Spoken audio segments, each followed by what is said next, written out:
Exam card live class में मैं अवधेश कुमार शर्मा आपका तहे दिल से स्वागत करता हूं। स्टूडेंट, मैं एसएससी जीडी की जो परीक्षा अभी हुई है, इस परीक्षा में हिंदी सब्जेक्ट के पेपर डिस्कशन के लिए आपके बीच में उपलब्ध हुआ हूं। मित्रों, आइए मिलते हैं, प्रश्न पर बात करेंगे। आपको सभी प्रकार के प्रश्नों का उत्तर देने का यथासंभव प्रयास करूंगा। साथ ही हमारी जो टीचर्स टीम है वो आपके लिए बेहतर से बेहतर परिणाम के लिए उपस्थित है। मैथ वाले सर मैथ को कराएंगे, रीजनिंग वाले रीजनिंग को। इस प्रकार सारी जो सब्जेक्ट हैं उन पर बहुत अच्छे से अच्छा आपका सहयोग करने के लिए हम एग्जाम कार्ड लाइव क्लास पर उपस्थित रहेंगे। आगे थोड़ा सा ध्यान दें स्टूडेंट, मैं प्रश्न की शुरुआत करने जा रहा हूं। प्रश्न नंबर 1 की बात करते हैं। पेड़ बढ़ता गया, इस वाक्य में प्रयुक्त क्रिया का नाम बताना है। पेड़ बढ़ता गया, इस वाक्य में क्रिया का नाम बताना है। तो सबसे पहले मैं बात करूंगा इस वाक्य में प्रयुक्त क्रिया का नाम क्या है। नित्यता बोधक का मतलब है लगातार। नित्यता बोधक का मतलब है लगातार हो रही हो। दूसरा क्या है, अनुमति बोधक। अब अनुमति क्या है, अनुमति को आप ऐसा समझिए परमिशन। तो जहां आज्ञा या आदेश की बात की गई हो। तीसरा है अवकाश बोधक। तो अवकाश की जो कंडीशन है जिसको इस नाम से जानना चाहिए, छुट्टी या समाप्ति की बात करता है, किसी कार्य को समाप्त कर दिया गया हो। अंतिम विकल्प है समाप्ति बोधक, यानी किसी कार्य को पूर्ण रूप से समाप्त कर दिया हो।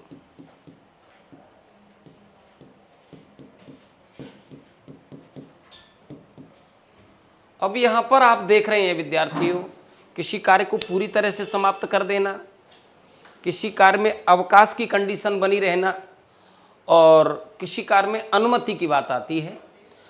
अब नित्यता बोधक, अब नित्यता की जब हम बात करते हैं तो नित्यता का मतलब है लगातार, अनवरत तरीके से कोई काम होता है वो अनवरत होगा।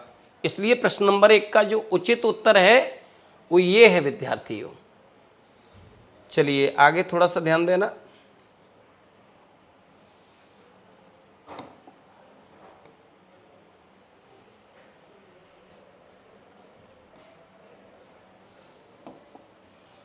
प्रश्न संख्या 2, टिप्पस भिड़ाना मुहावरे का अर्थ देखना है। क्या लिखा है, टिप्पस भिड़ाना। अब ये जो दिया हुआ है टिप्पस भिड़ाना, टिप्पस को ऐसा कहना चाहिए जुगाड़ लगा लेना, जुगाड़ लगा लेना या सिफारिश करना, ये टिप्पस का अर्थ है। तो अक्ल लगाने का मतलब है कार्य को सुगम बनाना, कार्य को सुगम बनाने के लिए युक्ति। दूसरा क्या है, नई योजना बनाना। अब नई योजना की बात है तो किसी नए साधन की बात करना, नए रूप में प्रयोग करना। तीसरा है लोगों को आपस में लड़वाना। विद्यार्थियों, ये किसी भी स्थिति में प्रश्न का उत्तर नहीं हो सकता है। लोगों को आपस में लड़वाना कोई भी मुहावरे का पालन नहीं करता है। वास्तविकता ये है सिफारिश करवाना। सिफारिश करवाने का अर्थ है टिप्पस से, टिप्पस भिड़ाना।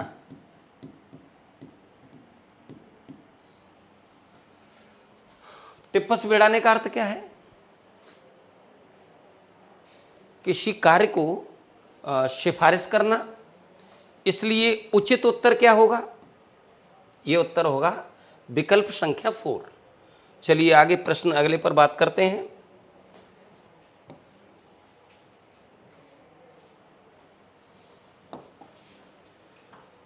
थोड़ा सा ध्यान देंगे प्रश्न नंबर 3 के लिए।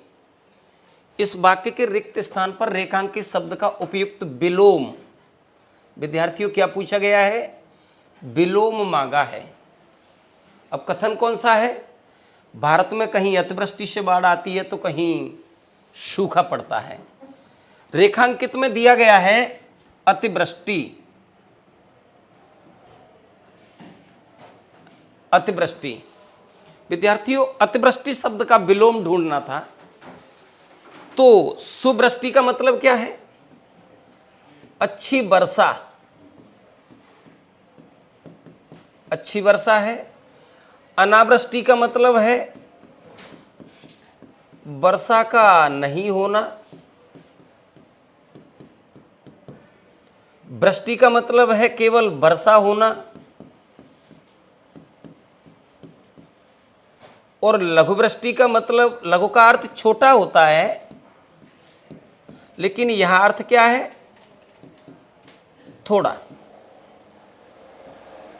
थोड़ा। तो लघुवृष्टि का मतलब क्या है? लघुवृष्टि का मतलब है थोड़ा वर्षा का होना। अब प्रश्न कर रहा था अतिवृष्टि, हमें अतिवृष्टि का अर्थ जानना है। अतिवृष्टि का मतलब है बहुत अधिक वर्षा होना। अब बहुत अधिक वर्षा होने का जो विलोमार्थी शब्द है वो अनावृष्टि है, वर्षा का नहीं होना। क्योंकि जो और विकल्प हैं वो इस प्रश्न का पालन नहीं करते हैं, इसलिए उचित प्रकार का उत्तर है वो ये अनावृष्टि वाला है। चलो आगे प्रश्न की ओर ध्यान देना।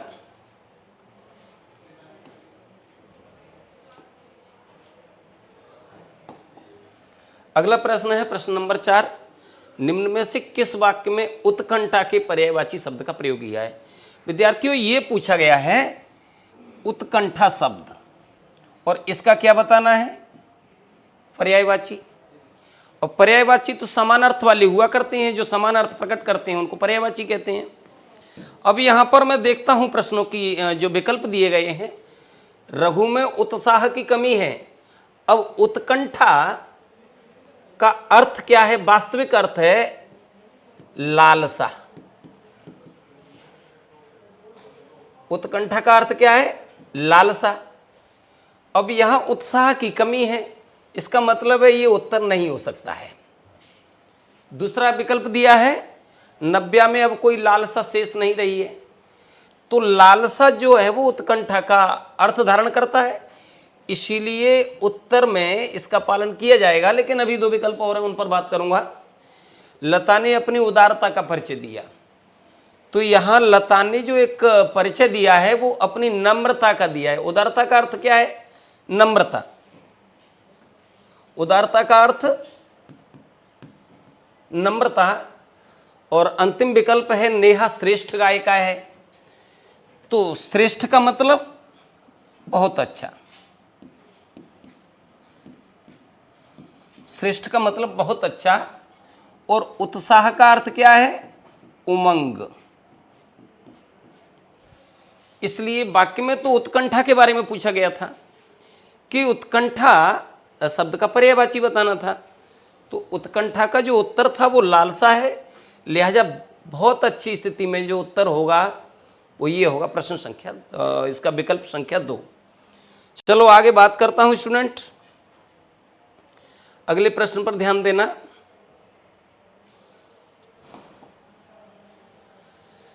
लकड़ियों का समूह, लकड़ियों का समूह है। इस लकड़ियों के समूह के लिए उपयुक्त शब्द का प्रयोग करना है। समूह शब्द को जो रेखांकित किया गया है उसके बदले में उपयुक्त शब्द बताना है कि समूह का जो प्रयोग है वो किसके लिए होता है। तो समूह को ऐसा कहना चाहिए एक शब्द बंडल है। समूह का अर्थ क्या है? बंडल। अब पहले मैं इसके जो नहीं होने वाले विकल्प हैं उनकी बात करता हूं। देखिए सबसे पहले दिया है कि रेवड़ क्या है? रेवड़ का मतलब भेड़ों का समूह, और टुकड़ा मतलब किसी वस्तु का एक भाग। और ढेर का मतलब अनगिनत, अनगिनत वस्तु है, जैसे मिट्टी, जैसे मिट्टी, या जिसको आप रेत बोलते हैं। तो जो ढेर होता है वो रेत या मिट्टी के टीले को कहते हैं। अब विद्यार्थियों देखिए आप लोग, ऐसा लिखा है भेड़ों का समूह रेवड़ कहते हैं। ढेर की बात करते हैं, ढेर के लिए जब हम बात करते हैं तो मिट्टी या रेत का जो टीला होता है उसको ढेर कहते हैं, और टुकड़ा किसी वस्तु के एक अंश को कहते हैं। अब बात आती है गट्ठर की, तो गट्ठर जैसे लकड़ियों का, लकड़ियों का गट्ठर। अब समूह का जो अर्थ है वो गट्ठर का पालन करता है, इसीलिए इसका जो करेक्ट आंसर होना चाहिए वो विकल्प संख्या 1 ही होना चाहिए, जो समूह शब्द को पूरी तरह से पालन करता है। शेष जो प्रश्नों के उत्तर हैं वो आपके सामने दिए गए हैं। रेवड़ का अर्थ इसका भेड़ों के समूह से होता है, टुकड़े का अर्थ किसी के छोटे से अंश से होता है, और ढेर का अर्थ मिट्टी या रेत के टीले से कहते हैं। चलो आगे अगले प्रश्न पर बात करूंगा।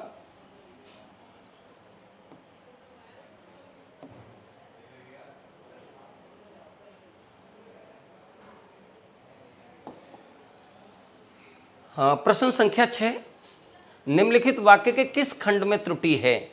एक सेंटेंस आपको दिया गया है और इस सेंटेंस के जो पार्ट बना दिए गए हैं उन पार्टों में ये देखना है कि किस पार्ट में गलती है। सेंटेंस दिया है जीवन और साहित्य का घोर संबंध है। विद्यार्थियों देखिए, सेंटेंस में बहुत सुंदर कथन लिखा गया है, घोर।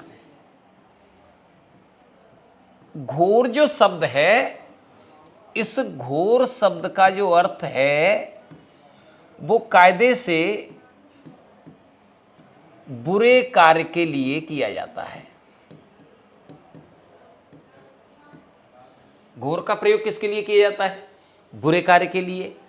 अब यहां पर बात की है कि जीवन और साहित्य में संबंध है।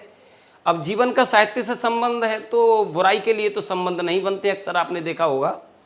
इसलिए जीवन को देखा जाए तो ठीक से लिखा है, और संबंध को लिखा है तो ठीक लिखा है।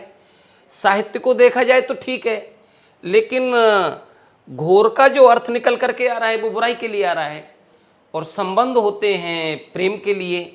इसलिए घोर के स्थान पर क्या होना चाहिए?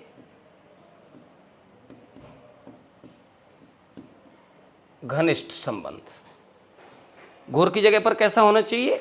घनिष्ठ संबंध होना चाहिए। जीवन और साहित्य का संबंध घनिष्ठ होता है, लिहाजा इसका उत्तर ये होगा, विकल्प संख्या 4।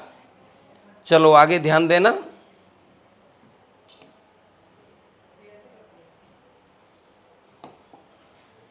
दिए गए शब्द में उचित शब्द के द्वारा उसकी पूर्ति करनी है। एक सेंटेंस दिया गया है, उस सेंटेंस में एक रिक्त स्थान है, और रिक्त स्थान के जो पूर्ति करनी है वो दिए गए विकल्पों के उचित शब्द के माध्यम से पूरा करना है। देखिए क्या दिया है, वैद्य जी देख करके इलाज करते हैं। विद्यार्थियों, वैद्य जो शब्द है वो शुद्ध संस्कृत का शब्द है, तत्सम शब्द है। वैद्य को आज इंग्लिश में डॉक्टर के रूप में जानते हैं। तो डॉक्टर साहब जब इलाज करते हैं तो कुछ देख करके इलाज करते हैं। शरीर की रूपरेखा देखेंगे, रोगी का चाल चलन देखते हैं कि उसके जीवन की क्रियाएं किस स्थिति से गुजर रही हैं। तो अब यहाँ नारी है। विद्यार्थियों, नारी का अर्थ क्या है? महिला। नारी का अर्थ महिला है। मरीज पुरुष है, महिला को देखकर इलाज क्यों करेंगे वैद्य जी? इसलिए ये उत्तर नहीं होगा। दूसरा क्या है? नाड़ी। तो ये जो नाड़ी है वो हमारे दिल के धड़कन के बारे में जानकारी देती है। तो अक्सर ऐसा आपने देखा होगा कि दिल की जो धड़कन है उनसे डॉक्टर साहब ये अनुभव किया करते हैं कि मरीज की गति बढ़ी हुई है दिल के धड़कने की या घटी हुई है। तो यहाँ एक संभावना हो सकती है। चलो, लेकिन अगले विकल्पों तक मैं बात करूंगा। नीर शब्द का अर्थ क्या है? नीर शब्द का अर्थ पानी है, और नीड शब्द का अर्थ क्या है? नीड शब्द का अर्थ घोंसला। तो विद्यार्थियों, बड़ी सोचने की सी बात है कि घोंसले को देख करके डॉक्टर साहब किसका इलाज करेंगे? प्रश्न का उत्तर ये नहीं हो सकता है। दूसरा है, पानी को देखकर मरीज का इलाज करेंगे, ये कौन सा तरीका है? लेकिन नाड़ी जो है वो शरीर में दिल के धड़कने की गति को जानकारी देती है, इसलिए उचित जो उत्तर है वो नाड़ी ही होगा। क्वेश्चन संख्या 7 का जो उचित उत्तर है वो विकल्प संख्या 2 का पालन करता है। चलो आगे ध्यान देना।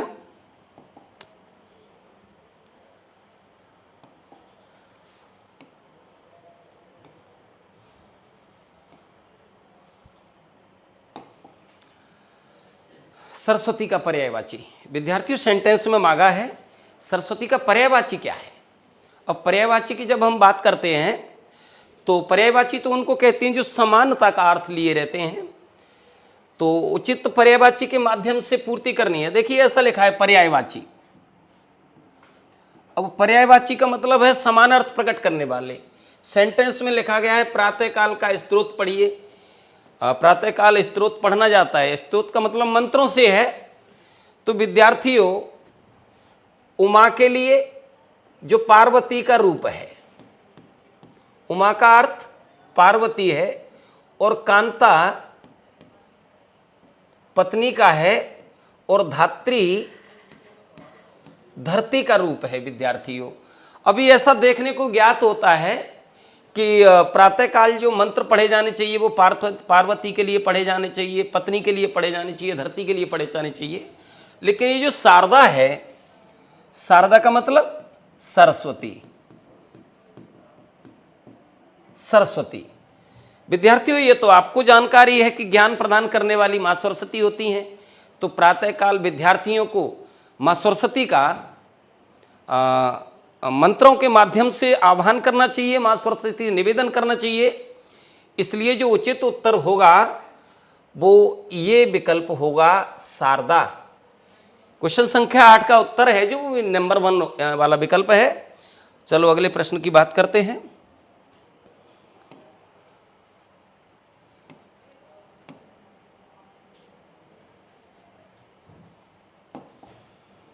वह व्यक्ति जो विद्यार्थियों को पढ़ाने का कार्य करता है।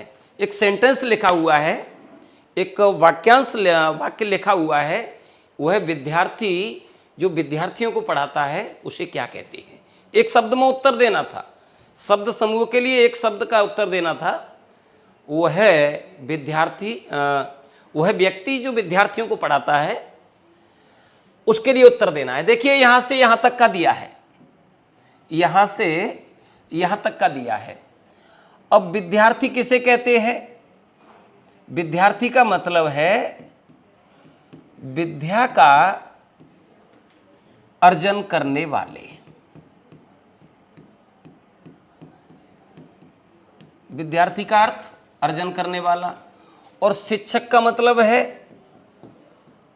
विद्या का ज्ञान देने वाला, और शिक्षार्थी शिक्षा ग्रहण करता है।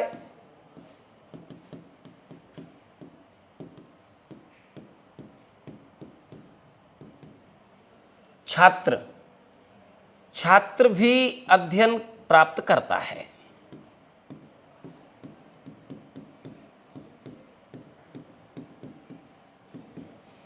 विद्यार्थियों, ये चारों विकल्पों का जो है कंडीशन मैंने आपके बीच में लिख दी है। एक विद्या को अर्जन करने वाला है, विद्या को ग्रहण करने वाला है, विद्या को प्राप्त करने वाला है। ये विद्यार्थी के ही पर्यायवाचियों के रूप में गिने जाते हैं। लेकिन यहाँ पर जो चर्चा हो रही थी वो ऐसा व्यक्ति जो विद्या पढ़ाने का काम करता है, तो वो उचित विकल्प है वो ये है शिक्षक। विद्यार्थियों, इसका सही उत्तर कौन सा है? शिक्षक। शिक्षक ही विद्यार्थियों को पढ़ाने का काम करते हैं, इसीलिए इसका विकल्प का उत्तर होगा वो क्वेश्चन संख्या 9 का जो विकल्प है वो 2 नंबर का है। चलो आगे बात करूंगा। अगले प्रश्न की ओर ध्यान देना। निम्नलिखित वाक्यांश के लिए उपयुक्त सार्थक शब्द बताना है। एक वाक्यांश है और इस वाक्यांश के लिए कैसा शब्द बताना है? सार्थक।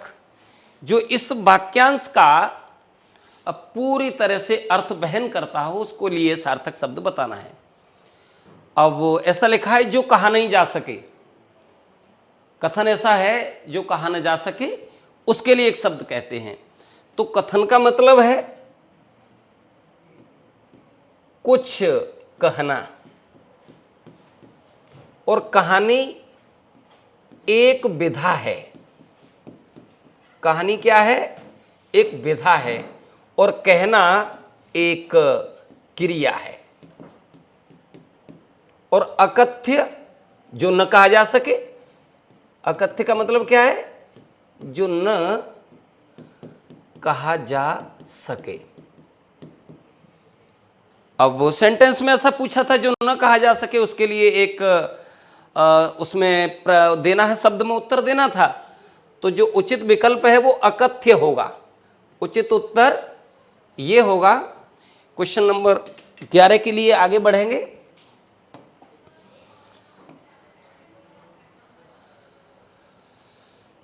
हाँ, एक मुहावरा पूछा है, एक मुहावरा पूछा है, तुम किस काम के हो, और मुहावरा में भी रेखांकित कर दिया, मुहावरा में रेखांकित कर दिया है किस काम के होना।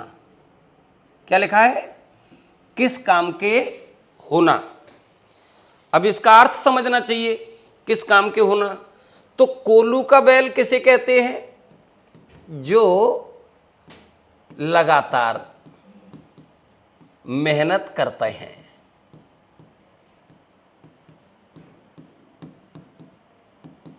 जो लगातार मेहनत करता है उसके लिए कोल्हू बैल वाला जो मुहावरा है उसको प्रयोग करते हैं। और कूप मंडूक का मतलब क्या है?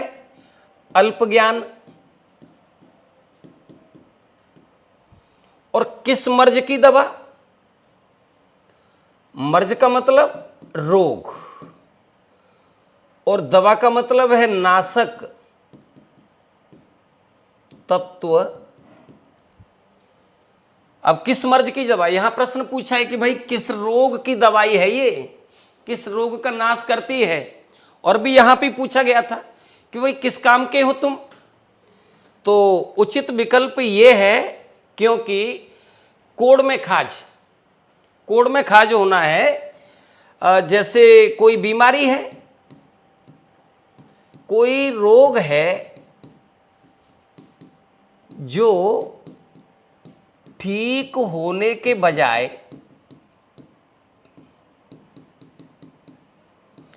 और दूसरा रोग भी लग जाना।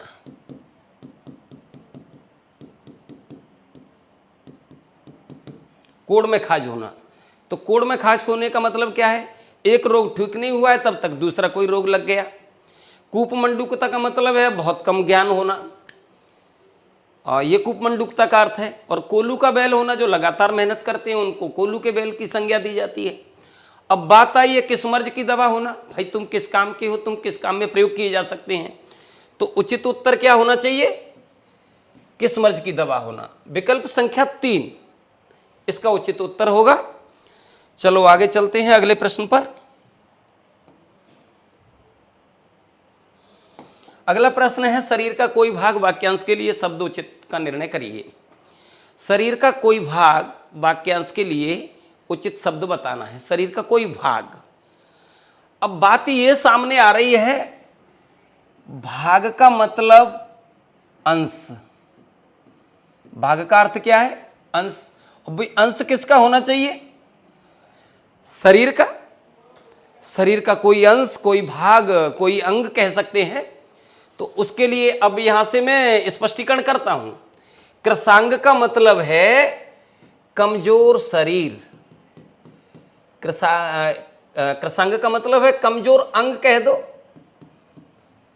और दृष्टि का मतलब क्या है? देखना। और अभिन्न का मतलब है जो भिन्न न हो, वो अभिन्न होता है। अवयव का मतलब ही अंश होता है। अवयव का अर्थ क्या है? अंश। इसीलिए उचित उत्तर कौन सा होगा? विकल्प संख्या 1। अगले क्वेश्चन पर ध्यान देंगे।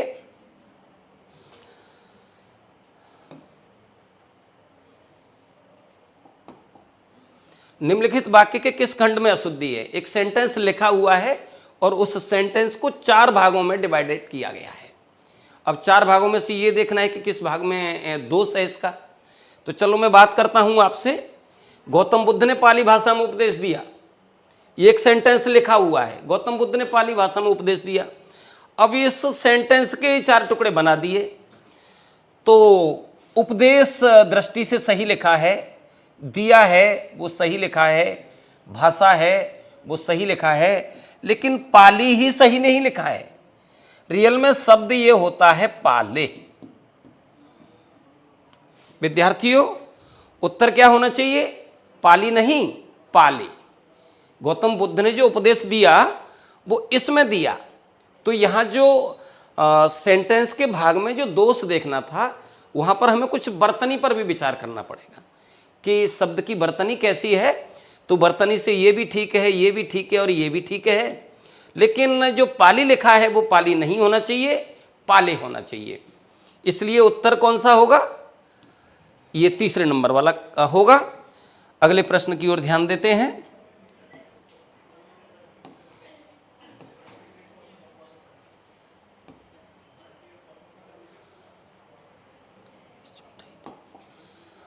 करण खाने के बीच मिठाई लाया, उपयुक्त तत्व कारक संबंधी त्रुटि को पहचानना है। एक सेंटेंस लिखा है, करण खाने के बीच मिठाई लाया। सेंटेंस में एक कारक संबंधी दोष है, सेंटेंस में एक कारक संबंधी दोष है। तो विद्यार्थियों, वो किस भाग में गलती है, किस विकल्प में गलती है, इस पर आपको ध्यान देना है। जैसे करण खाने के बीच मिठाई लाया, अब इसका विकल्प बना है कि करण खाने के साथ मिठाई लाया, ये नहीं हो सकता है। करण खाने की मिठाई लाया, मिठाइयाँ तो सभी खाने की ही होती हैं, ये भी उत्तर नहीं होना चाहिए। करण खाने के बाद मिठाई लाया, अरे भाई जब खाई लिया तो मिठाई से क्या होगा? अंतिम विकल्प है करण खाने के लिए मिठाई लाया। विद्यार्थियों, करण खाने के लिए मिठाई लाया है, इसलिए इसका जो सही विकल्प है वो विकल्प संख्या 4। अगले प्रश्न की ओर ध्यान देना। अगले प्रश्न को ध्यान देना। सुनैना खाना खा रही है, उपयुक्त वाक्य का भाव वाच्य में रूपांतरण करना है। विद्यार्थियों, वाच्य तो क्रिया का रूप होता है, आपको जानकारी है कि वाच्यों की संख्या 3 है। कर्तृवाच्य होता है, भाववाच्य होता है और कर्मवाच्य होता है। तो अब ये सेंटेंस दिया हुआ है, सुनैना खाना खा रही है, इसको भाववाच्य में बदलना है। तो भाववाच्य का मतलब क्या है? भाववाच्य का मतलब है क्रिया भाव पर टिकी होनी चाहिए। वहां पर भाववाच्य की बात करते हैं। सुनैना खाना खा रही है, इसमें भाव की दशा का पालन नहीं किया है। सुनैना खाना नहीं खा रही है, इसमें किसी भाव पर बात नहीं की गई है। सुनैना खाना खा रही होगी, अभी किसी भाव पर कोई बात नहीं की गई है। लेकिन सुनैना से खाना खाया नहीं जाता। विद्यार्थियों, किसी कंडीशन पर ये टिका हुआ है। आखिर कोई कंडीशन ऐसी है जिससे सुनैना से खाना खाया नहीं जाता। भाववाच्य में अधिकांशतः अक्सर देखने को यही मिलता है कि अधिकांशतः वाक्य नकारात्मक प्रकार के होते हैं तथा क्रिया किसी भाव पर टिकी होती है। इसलिए उचित उत्तर कौन सा होगा? ये वाला, क्वेश्चन संख्या 15 का विकल्प संख्या 4। आगे अगले प्रश्न पर ध्यान देंगे। विद्यार्थियों, आपके बीच में एक गद्यांश दिया हुआ है और इस गद्यांश के बीच बीच में कुछ रिक्त स्थान हैं। उन रिक्त स्थानों की जो पूर्ति है वो आपको विकल्प जो दिए गए हैं उन उचित विकल्पों के माध्यम से उनकी पूर्ति करनी है। चलो, तो मैं सबसे पहले क्वेश्चन संख्या 16 प्रश्न नंबर 1 पहले विकल्प को पूरा करने का प्रयास करता हूं। तो हम लोग यहां बात करेंगे मैत्री भाव सकारात्मक तथा खाली जगह वर्ग में गिना जाता है। तो देखिए, हमारा फर्ज है कि हम लोग यहां से बात करें और यहां तक बात करें। मैत्री भाव सकारात्मक तथा रिक्त स्थान वर्ग में गिना जाता है। अब इसके विकल्पों की ओर हमें जाना चाहिए। एक है नकारात्मक, एक है निम्न, एक है उच्च और एक है मध्य, मध्यम जो दिया है। सेंटेंस कह रहा है कि मैत्री भाव सकारात्मक तथा वर्ग में गिना जाता है। विद्यार्थियों, नकारात्मक वर्ग में गिनने की तो कोई बात ही नहीं होगी। जो मैत्री भाव है वो नकारात्मक है तो फिर मित्रता कैसे होगी, इसीलिए ये तो कभी उत्तर हो नहीं सकता है। और मैत्री भाव निम्न है, ये भी इस कथन का पालन नहीं करता है। मैत्री भाव एक उच्च वर्ग में गिना जाता है। विद्यार्थियों, ये युगों युगों से चला आ रहा है। हमारे इस देश में ये मित्रता का भाव है, चिर प्राचीन है और इसकी गणना सबसे उच्च वर्ग में गिनी जानी चाहिए। मध्यम वर्ग की भी गणना नहीं कर सकते हैं। एक अच्छे प्रकार के मित्र की मित्रता का जो रियल उदाहरण है वो उच्च होता है। मित्रता के अंदर क्वालिटी ही यही होती है, दोनों अपने मन के भावों को अलग कर देते हैं और दोनों का मिलकर के एक मनोभाव बनता है। उसके आधार पर दो लोग अपने जीवन के लिए आगे बढ़ते हैं। तो जो मैत्री भाव है वो सकारात्मक भी है और उच्च कोटि का है, इसीलिए उचित उत्तर क्या होगा? उच्च। अगले विकल्प के लिए आगे थोड़ा सा और बढ़ते हैं।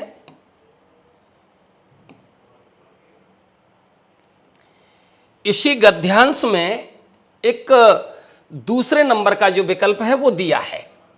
दूसरे नंबर के विकल्प को हमसे यहां से देखना है। मित्रता ऐसा उपहार है।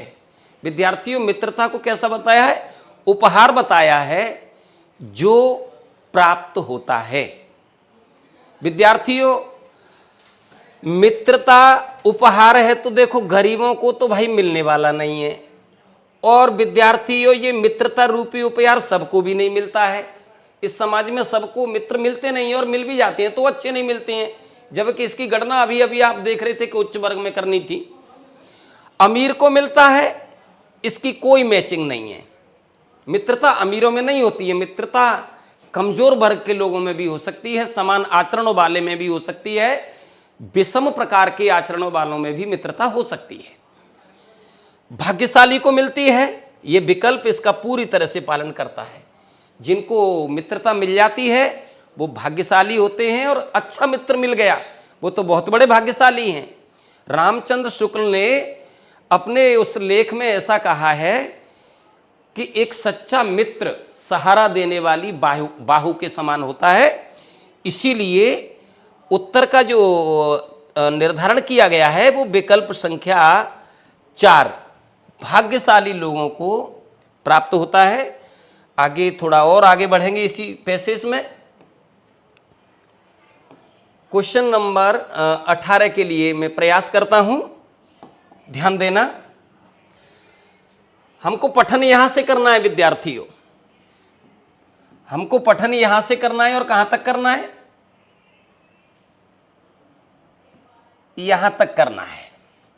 सच्चा मित्र वही होता है जिसके कारण हमें कभी भी, सच्चा मित्र वही होता है जिसके कारण हमें कभी भी रिक्त स्थान ना हो।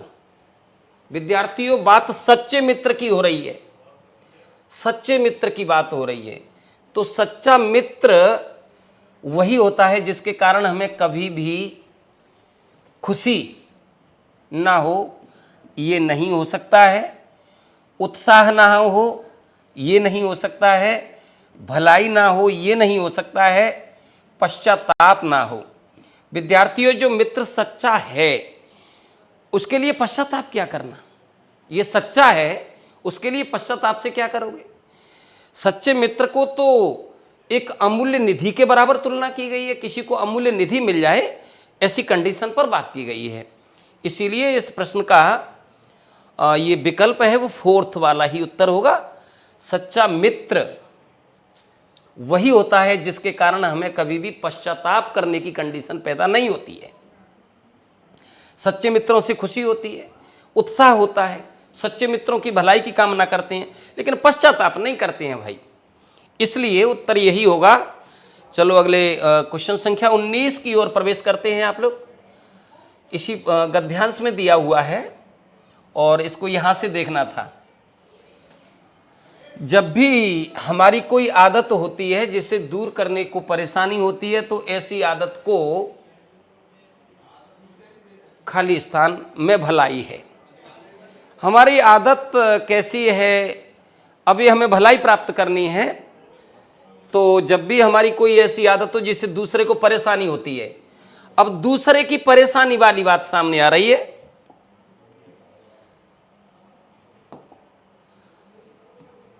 दूसरे की परेशानी, विद्यार्थियों दूसरे को परेशानी जिससे हो रही है ऐसी आदत को हमें गिनाने से क्या फायदा और दिखाने से क्या फायदा, और अपनाने से तो कोई फायदा ही नहीं है। जिससे दूसरे को परेशानी हो रही है ऐसी आदत को अपना करके हम क्या करेंगे। बड़ा सरल सा उपाय है विद्यार्थियों, जब भी किसी हमारी आदत से किसी दूसरे को परेशानी हो रही है तो उसे हमको छोड़ देना चाहिए। आगे अंतिम प्रश्न, इस सीरीज का अंतिम प्रश्न है, उस पर थोड़ा सा विचार करेंगे। मनुष्य तो खाली जगह प्राणी है। अब कैसा प्राणी है विद्यार्थियों, मनुष्य भयानक प्राणी नहीं होता है। मनुष्य जो होता है वो भयानक प्राणी नहीं होता है। उसका चलन गलत होगा तो वो बुरा लगने लगेगा। मनुष्य परेशान होता है ये बात ठीक नहीं है। मनुष्य दिखावा होता है ये तो बिल्कुल भी मैचिंग नहीं है। मनुष्य कैसा प्राणी होता है, सामाजिक। तो मनुष्य दिखावा होता है ये कोई प्रश्न का उत्तर नहीं है। मनुष्य भयानक होता है ये कोई बात नहीं है, और मनुष्य परेशान होता है ये कोई विकल्प नहीं है। तो मनुष्य कैसा प्राणी है, सामाजिक। इसलिए इस प्रश्न का जो सही उत्तर है वो सामाजिक है, इसलिए इसका सही उत्तर ये होगा। चलो विद्यार्थियों, आज के वीडियो में आपको एक पेपर को मैंने सॉल्व कराया है। ठीक इसी क्रम में मैं आपको आता रहूँगा तथा हमारे सहयोगी मित्र आपको इसी चैनल पर हर प्रश्न को बहुत अच्छे ढंग से सॉल्व करने का प्रयास करेंगे। अग्रवाल एग्जाम कार्ड की हमारी एक जो पुस्तक है, ये एसएससी जीडी की जो परीक्षा से संबंधित प्रकार की जो पुस्तक है, इसकी विशेषताओं पर मैं आपको वर्णन करता हूँ विद्यार्थियों। सबसे पहली बात तो ये है कि इस पुस्तक के अंतर्गत विगत परीक्षाओं में किसी भी किस्म के प्रश्न पूछे गए हों उनका समावेश इस पुस्तक में आया हुआ है। दूसरा क्या है कि इसका हमारी टीम के जो लोग हैं उन्होंने इतने अच्छे ढंग से सॉल्यूशन इसमें दर्शाया गया है कि आपको पढ़ने से ही समझ में आ जाएगा। काफ़ी मेहनत करने के बाद इस पुस्तक को तैयार किया गया है। मित्रों, मुझे पूरा आशा है, पूरा विश्वास है कि जब आप इस पुस्तक को देखते हैं, आप परीक्षा का कहीं से भी प्रश्न को देखते हैं, कहीं कोई समस्या अगर आपको आती है तो इसमें हमने एक QR कोड की व्यवस्था की है। सारी सब्जेक्ट का अलग अलग QR कोड है। हिंदी का अलग है, मैथ का अलग है, रीजनिंग का अलग है, GS का अलग है, इंग्लिश का अलग है। तो जैसे ही आप QR कोड को स्कैन करेंगे आप लोग, तो 1 मिनट में हमारी ये पुस्तक आपको पूरा सॉल्यूशन उपलब्ध कराएगी। तो साथियों, मैं ऐसा कहना चाहूँगा इस पुस्तक के विषय में कि आपकी तैयारी के लिए, आपके जीवन को एक अच्छा आयाम प्रदान करने के लिए हमारे टीचर्स बंधुओं ने इस पुस्तक को जो तैयार किया है, उसमें अथक श्रम किया है, वो आपके जीवन को एक सार्थक सिद्ध होगी, आपको अच्छी सफलता दिलानी होगी। इसलिए मैं आपसे कहना चाहूँगा कि आप स्वयं तथा अपने साथी मित्रों को संदेश करिए, सूचना दीजिए, अधिक से अधिक संख्या में इस पुस्तक का अध्ययन करें और आप अपने भावी जीवन को एक नया आयाम प्रदान करें। जीवन सफलता के लिए ये सबसे सरल और सूक्ष्म सूत्र आपको प्रदान करते हैं हमारा ये Agarwal exam card. Thank you students.